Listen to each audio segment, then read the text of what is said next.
It's really difficult, but I think the way that this team is right now, we're really eager to get back on the practice field and really get that taste out of our mouth. And the only way to do that is to win a ball game and get back out there on the field. That's what we're looking forward to. Chris, the way you guys come back and bounce back against Georgia, is that a game that can define the rest of your season? Definitely. I think that everybody's looking at what our team's going to do on Saturday, and they're looking to see how we're going to respond to a heartbreaking loss, because there are two ways we can go right now.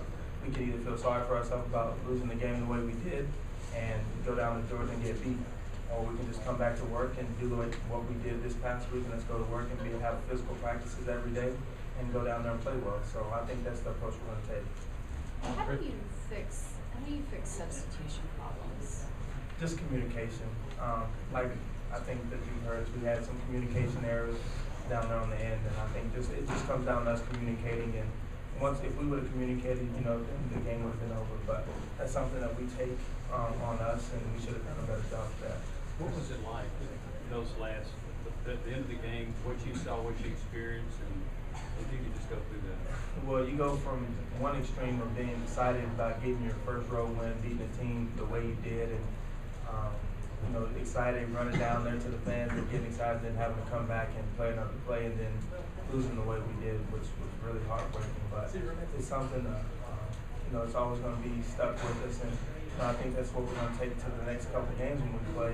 It's just that feeling. We don't want to have that feeling anymore, so we need to close games out. Did you have any idea that we're 13 would do? I had no idea, because at that point I was just looking at the offensive line, looking at what they were doing, trying to figure out, what we had to do to stop them.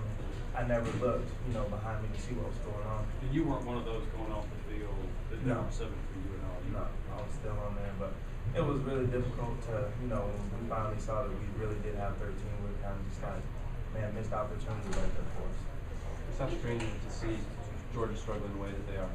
It's really strange. I have a couple buddies down there, and I've talked to them, and they're trying to get answers to what's going on down there. But I know they're a great team, and anytime that we play them, I know that we're going to get their best, and I know Coach Rick's going to have them ready for when we come down there. I mean, I saw you felt like there was a lot of similarities between Georgia and Tennessee right now. Right? The talent level is there, and you can't really find an explanation for it. Right. Yeah, it's a lot of similarities. I think we're both trying to figure out ways to win games, and I think that we have the talent, like Matt said, but it's just coming down to executing in the end and communicating and winning games. So I think that's something that we have to get over. I guess it goes without saying, AJ Greenback makes him a lot better, doesn't it? Man, it makes him 10 notches better. I saw some of the highlights from the game against Colorado. I saw that catch that he made, and I was like, he hasn't lost a step. He's missed 4 games, he hasn't lost a step. So definitely that's something that makes them a better offense when he comes back. Does the 2008 season help you deal with a loss like this weekend? I mean, you've been through kind of heartbreak and struggles. Does that give you any sort of preparation or help in dealing with challenges like LSU did? A little bit. It helps just because we know that feeling that we had then, and we try to figure out how we came back to work that next week after we had a heartbreaking loss, and keeping our team together, because this is a pivotal point for our team, just to keep everybody together and keep everybody working like we should be, and keeping everybody's mindset that we're going to come out to work every day, and we're not going to feel sorry for ourselves. And as leaders on the team, that's what we can't allow a really young team to do. Do you take confidence from the way the team played at LSU at a hostile environment against the top 10?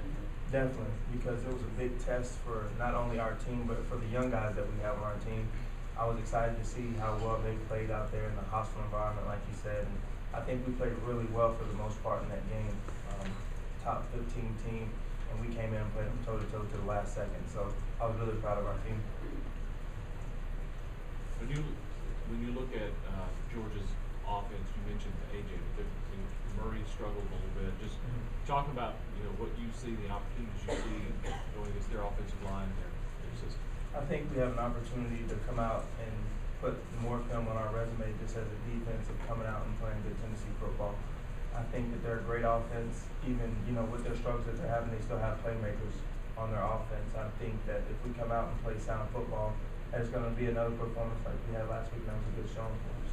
I think Georgia is maybe the most starts of their offensive line that I've anyone in the SEC. What does that affect how you approaches? You know, you're going up against a veteran type of lineup. Well, it affects a little bit just to know that those guys are experienced. They have a lot of chemistry together, and when you're dealing with the offensive line that has a lot of chemistry, you know, it makes it a little bit more difficult. But as far as, you know, preparing differently, I think it's just going to come down to us working like we've been working and just executing what we do.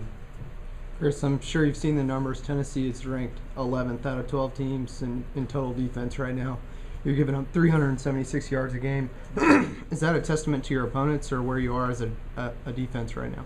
I think most of those yards come when, you know, at any team, those yards come when we make mistakes. It's nothing that the other team does, it's what we do, and we're having too many mistakes that turn into long plays for another team. So I think it's just going to come down to us. We need to tighten up and execute. Like I said, it's nothing that another team does. It's something that we do. And if we could get those corrected, then I think we can go up in total defense because we have a great defense here. Chris, we spent so much time looking at that last play. What happened on the first play? Man, I don't know. There was a couple missed tackles in there. I think they schemed us up pretty well. I'm reading some people, and they executed the play. We had a couple missed tackles, like I said, and that's a great athlete. You can't give him that much space and that much room. So, but you know, we looked at that and we learned from it, and you know what we did just gave him a play, gave him a free touchdown. Matt said that in the second half, especially, the team really started believing you could win the game. Did you get that sense? Definitely. I mean, from after that first play that we had on defense, I just saw our team settle down. We didn't come to the sideline panicking. All we came, we had to play one play at a time. And I think, like Mike said, in the second half, Coach Dooley told us, he said, when we look up with 10 minutes to go, we're going to have them right where we want them. And when we looked up with 10 minutes to go, we had them right where we wanted them. And I think that just gave us more confidence to keep on finishing the game. Do you guys feel better than a 2-3 team right now? I think, you know, we feel better just as the way we played, coming to a hostile environment, like going down to Baton Rouge and playing as well as we did. You know, our record is not what we wanted, but we're continuing to get better and continuing to play hard as far as getting better each week like we want to. If Victor isn't ready to go, how does that affect you on the defensive line? It affects us a little bit because Vic is a bigger guy that we need out there to play some of the run stuff. But I think he's been in the training room twice today, so I think he'll be fine when it comes down to it.